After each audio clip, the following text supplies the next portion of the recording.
Baik pemirsa, kami juga akan sajikan data, fakta, rekaman yang sudah dibuat oleh tim kami untuk bisa mengetahui sebenarnya bagaimana kronologi perjalanan dari kasus ini. Kita akan saksikan bersama. Perjalanan kasus Harun Masiku pada 8 Januari 2020 KPK tangkap Komisioner KPU Wahyu Setiawan yang diduga menerima suap dari Harun Masiku. Ini yang menjadi kemudian awal dari kasus ini, kita akan lihat kembali. Nah, pada 9 Januari 2020, KPK ini menetapkan Harun Masiku sebagai tersangka pemberi suap yang hingga saat ini juga tidak diketahui keberadaannya. Sehingga tadi Mas Heri mengatakan 5 tahun sudah atau hampir 5 tahun sudah kasus ini berlalu. 16 Januari 2020 Menkumham Yasona Lauli dan Ditjen Imigrasi menyatakan bahwa Harun Masiku berada di luar negeri. Benarkah demikian? Mas Heri tadi mengatakan seharusnya dipastikan oleh pihak KPK masih hidupkah atau tidak sebenarnya Harun Masiku ini. 20 Januari 2020 Harun Masiku masuk dalam DPO, daftar pencarian orang.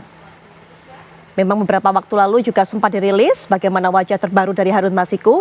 Dan 30 Juli 2021 Interpol terbitkan red notice untuk Harun Masiku. Ini kembali lagi kami ingatkan, kami sajikan perjalanan kasus dari Harun Masiku yang nanti mungkin Mas Alfon bisa berikan tambahan sebenarnya. Apa kronologi awal ataupun juga dari kasus ini. 7 Agustus 2023 Kadif Hub Interpolri ungkap Harun Masiku diyakini masih berada di Indonesia. Ini yang disampaikan pada Agustus tahun lalu. Dan pada pertengahan tahun ini KPK memeriksa pengacara Simon Petrus dan mahasiswa Hugo Ganda soal keberadaan Harun Masiku.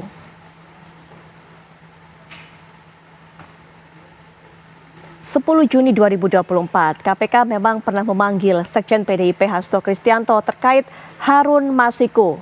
Nah ini Mas Alfon dipanggil pada 10 Juni, apakah kemudian tidak bisa membuatnya menjadi tersangka pada pengumuman yang ataupun juga rilis yang disampaikan oleh KPK semalam? Nanti Mas Alfon berikan pandangan. Desember 2024 KPK kembali menerbitkan daftar pencarian orang atau DPO untuk Harun Masiku. Ini foto-foto yang disampaikan atau disebarkan oleh KPK. Nah ini dia perjalanannya. Hasto Kristianto selaku Sekjen PDIP berperan menempatkan Harun Masiku di Dapil Sumsel 1, padahal Harun Masiku berasal dari Sulawesi Selatan, tepatnya Toraja. Ini yang juga menjadi salah satu argumentasi publik dari pihak PDIP bahwa memangnya ada peraturan harus bahwa orang dari suku mana, daerah asal mana itu tidak bisa mencalonkan di daerah lain. Ini juga kita lihat saat pemilu legislatif tahun 2019, caleg Harun Masiku hanya mendapatkan suara sebesar 5.878, sedangkan calon legislatif atas nama Rizky Aprilia mendapatkan suara sebanyak 44.402.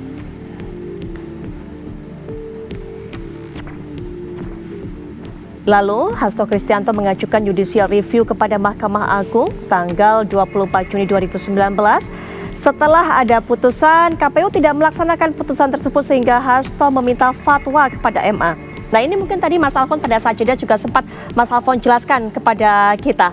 Hasto juga secara paralel mengupayakan agar Rizky mengundurkan diri untuk digantikan oleh Harun Masiku, tapi kemudian ditolak oleh Rizky Aprilia. Mungkin Mas Alfon bisa juga sambil menjelaskan tadi mengenai hal tadi yang sudah Mas Alfon jelaskan kepada kami pada saat jeda. Mengingat ataupun juga melihat kronologi ini Mas Alfon. Jadi gini ya, persoalan penempatan dapil itu kan mekanisme organisasi gitu ya. Nah kemudian yang kedua, setelah itu kan ada kaitannya dengan ini kan ada orang meninggal kan gitu ya yang di Sumsel. Nah suara itu kan milik partai kan gitu. Nah makanya ada tadi upaya-upaya hukum gitu kan. Dan kemudian ada juga fatwa gitu kan untuk mempertanyakan apakah suara partai ini boleh diserahkan pada orang lain nggak? Dikatakan fatwa boleh gitu. Nah artinya persoalan penempatan seseorang gitu kan itu ya tergantung dari si pemilik suara sebenarnya. Dalam artian adalah partai kan gitu kan, suara dari caleg itu kan suara partai keseluruhan kan gitu kan, akumulasinya itu. Nah kemudian apakah itu bisa dikatakan suatu ada sifat melawan hukum? Kan tidak, karena dia berdasarkan hukum di situ gitu kan. Nah kalau semisalnya KPU tidak menjalankan itu kan persoalan kan gitu kan. Nah ketika ada persoalan, kalau ada upaya dari ada permasalahan pertama ya, Wahyu Setiawan, yaitu persoalan sudah selesai, Iya. kan begitu kan? Nah, sebenarnya ini mirip dengan perkara dari Irman Gusman ketika itu, gitu kan. Nah, waktu itu kan KPU juga tidak mau menjalankan, padahal waktu itu beliau sebagai calon DPD itu sudah terdaftar di Sipol, gitu kan, dan digugat sampai ke PT UN dan menang, dan kemudian KPU tidak menjalankan. Akhirnya digugat ke Mahkamah Konstitusi, dan pada akhirnya Mahkamah Konstitusi itu memerintahkan untuk dilakukan pemilihan anggota DPD ulang. Iya. Kan gitu kan, sesimpel itu.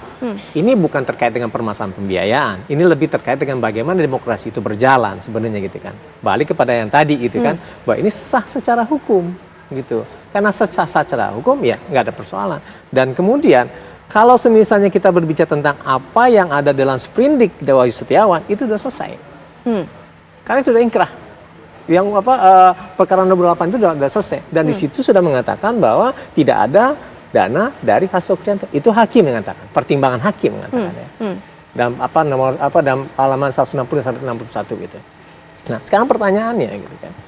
Apakah penetapan tersangka, penyidikan dan penetapan tersangka itu berdasarkan hal yang sudah selesai, gitu kan? Apa ada yang baru? Kalau ini nggak bisa dipakai lagi dong, udah ingkrah deh. Oke. Simpel itu sudah selesai. Gitu. Kalau pada bulan Juni itu dia masih mempergunakan sprindik ini. Kalau waktu itu saya lihat waktu itu ya. Nah sekarang, kalau ini sekarang dengan sprindik baru, kan gitu kan? Yeah. Apakah dalam jangka 5 hari, 5 hari ya Mbak ya, atau kurang dari 1 minggu, itu bisa menemukan bukti-buktinya atau alat-alat bukti yang sebenarnya tidak bisa diragukan, gitu. Dan kemudian yang paling penting itu ya, alat bukti itu didapat secara sah. Oke. Karena begini, 2 alat bukti itu adalah dalam KUHP itu alat bukti yang sah.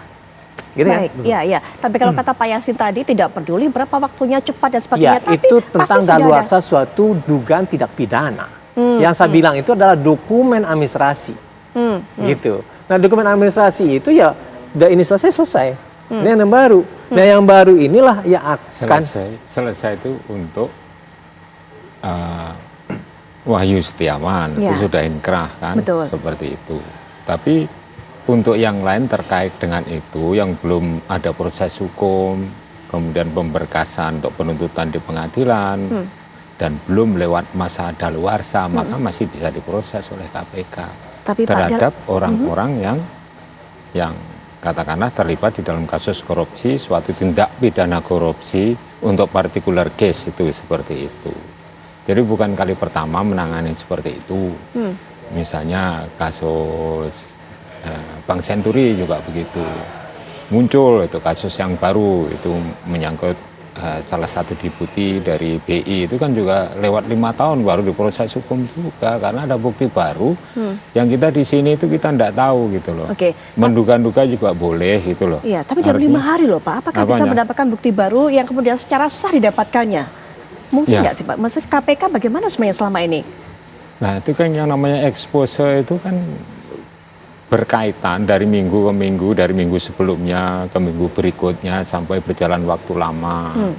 Kemudian pertanyaan-pertanyaan berkembang, ini layak apa enggak dinaikkan ke penyidik, dari penyelidikan ke penyidikan itu diskusinya sangat aktif sekali di situ. Dihadiri banyak orang, artinya itu ya ada tim penyelidik, tim penyidik dan tim penuntut umum dan pimpinan KPK itu datang. Artinya, yang ada di kantor datang semua. Sangat mungkin bisa mendapatkan berbagai macam bukti dalam waktu singkat, Pak. Tahan dulu, Pak Yasin. Nanti kita akan bisa berikan pandangan Pak Yasin, Mas Heri juga, Mas Alvan bagaimana tanggapannya juga. Setelah jeda, kita break sejenak, kami sudah kembali saat lagi.